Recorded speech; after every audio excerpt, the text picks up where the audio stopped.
Boa noite, nós somos o Fluid Equipe e esse aqui é o nosso mapa conceitual para a matéria de cinemática dos fluidos que a gente vai estar apresentando hoje. Nosso grupo é composto por mim, Felipe, Henrique Martins, André Couto, Daniel Andrade, Daniel Gonçalves e Gustavo Fernandes.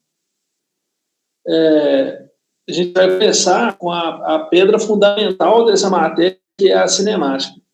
A cinemática é o estudo do escoamento das partículas, que é o aumento das partículas no fluido.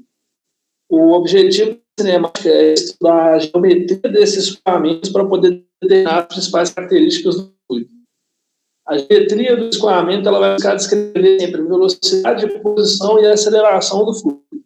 Essas são as três informações mais importantes no fluxo de movimento de partículas.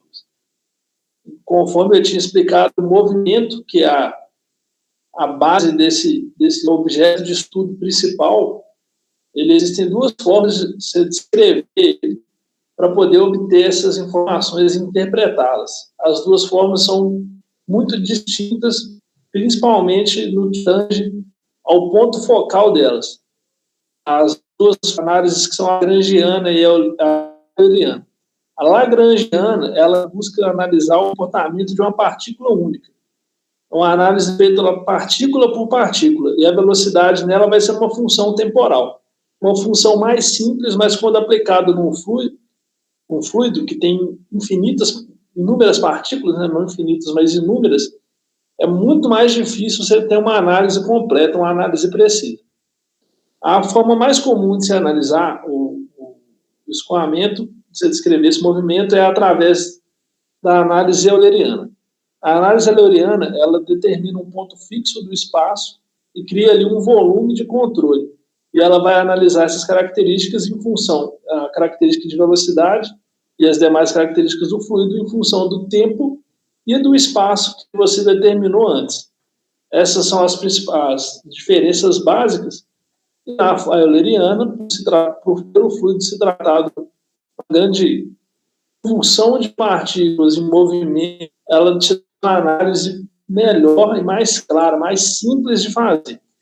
Apesar de parecer no primeiro momento que ela é mais complexa em função do número de variáveis que você vai trabalhar, a análise dela é mais simples, uma análise melhor, completa de ser feita. E dessa forma a gente consegue definir o escoamento dos fluidos.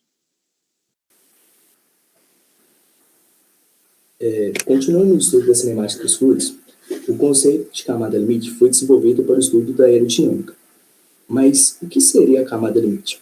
Basicamente, é uma região de escoamento afetada pela presença de tensões e deslizamento, por haver gradientes de velocidade em uma superfície, na qual o fluido sente a presença da superfície e muda de sua velocidade, formando assim um tipo de escoamento. Esse tipo de escoamento pode ser classificado em escoamento não viscoso e escoamento viscoso. No escoamento não viscoso, os efeitos da viscosidade não influenciam, sendo assim desprezado. Só que o gradiente de velocidade é nulo, logo está fora da camada limite. Isso acontece que cada vez menos a velocidade do fluido é afetada, até chegar no ponto no qual o fluido está tão longe da superfície que nem sente mais a presença dele. E nessa região, então, é formado o escoamento não viscoso. Diferentemente do escoamento não viscoso, o escoamento viscoso, os efeitos da viscosidade são importantes e não pode ser desprezado, porque o gradiente de viscosidade é considerado, logo está dentro da camada limite, conforme o exemplo abaixo, na qual está perto da superfície, está uma camada limite com escoamento viscoso, e após a linha tracejada para cima, o escoamento não está mais viscoso, sendo assim, o gradiente de viscosidade é nulo.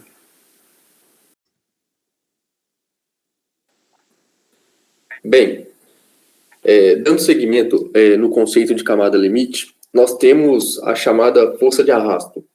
O arrasto é uma força de fricção que surge por intermédio do atrito entre o corpo e um fluido durante o escoamento viscoso externo. Essa força atua na direção paralela à superfície do corpo atingido. Essa força ela é causada em uma barreira, um corpo ou um objeto imerso em um fluido, sendo ela a soma de duas forças, a força arrasto de atrito que são forças da viscosidade, e o arrasto de pressão, que são forças de diferença de pressão ao longo do escoamento.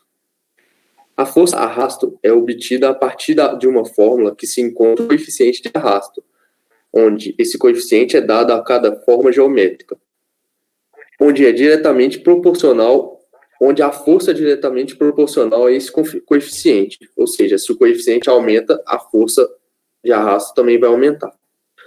Com esses conceitos de força de arrasto, entramos no seguinte conceito de aerodinâmica.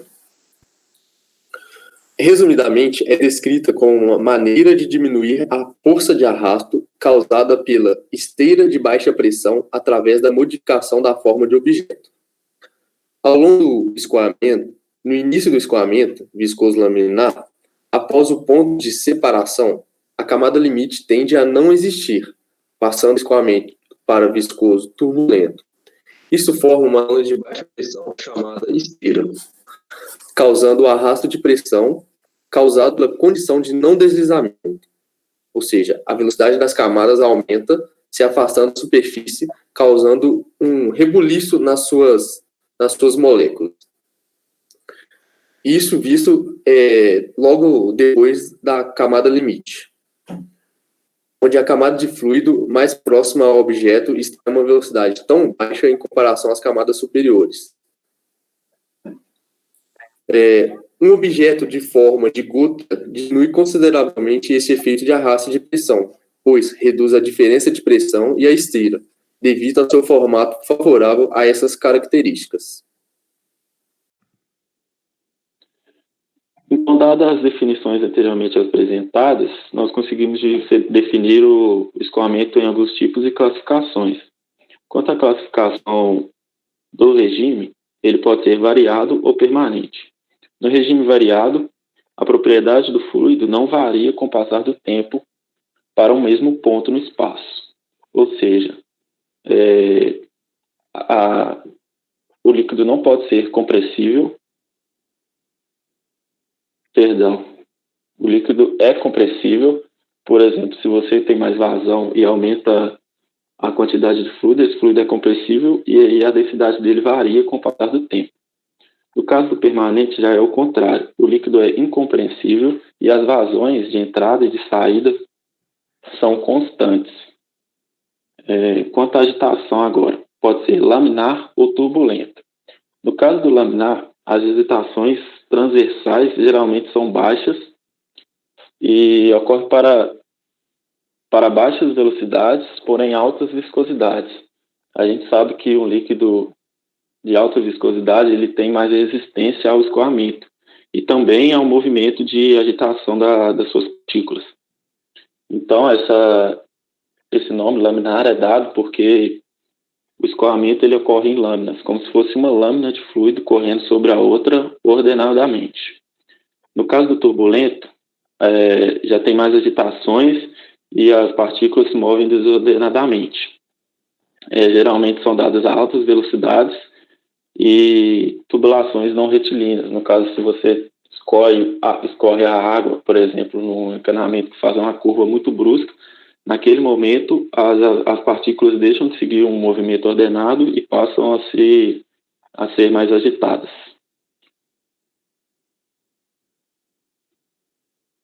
Então, quanto à variação de velocidade no espaço, ela pode ser unidimensional, bidimensional e tridimensional. Como o próprio nome diz, a unidimensional ocorre em uma só dimensão, ou seja, se você tem um líquido escorrendo por um encanamento, essa velocidade só varia conforme ela caminha na direção X.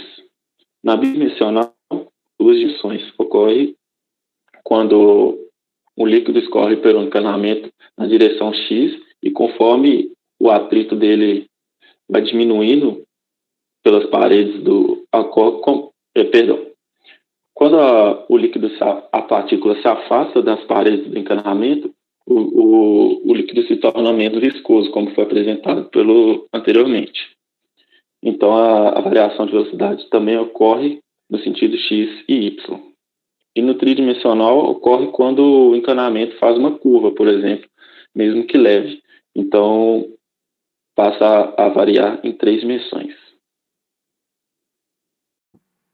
partindo dos conceitos descritos anteriormente, vamos falar agora de dois escoamentos viscosos do tipo laminar e turbulento.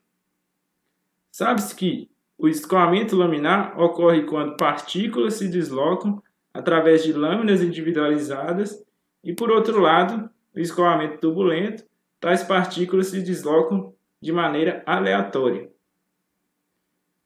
Esse exemplo pode ser descrito pela fumaça de cigarro, que começa com um escoamento laminar e depois se torna turbulento ao decorrer que ela vai subindo para o ambiente. A experiência de Reynolds serviu para definir se o escoamento é laminar ou turbulento, de maneiras que estes dependem de um número adimensional obtido pela seguinte função. A função de Reynolds. Sendo que a expressão obtida por Reynolds leva em consideração três grandezas importantes: a viscosidade cinemática, a velocidade média do líquido e o diâmetro do tubo. Sendo que os seguintes valores obtidos definem se o escoamento é laminar, de transição ou escoamento turbulento. O escoamento é considerado laminar quando este número obtido ele é menor que 2000. E é considerado de transição quando está entre 2000 e 2400 e turbulento quando ele é maior que 2400. Bom, agora vamos falar um pouco da relação do número de Reynolds com a força de atrito e pressão. A função obtida por Reynolds leva em consideração a razão entre a resistência inercial e a resistência viscosa, sendo que a resistência inercial é obtida pela equação do momento, onde as forças inerciais são responsáveis por dar origem à pressão dinâmica. Por outro lado, a resistência viscosa, sendo esta a tensão de cisalhamento ou a força de atrito, é possível afirmar que o número de Reynolds é a razão entre a pressão dinâmica e a força de atrito.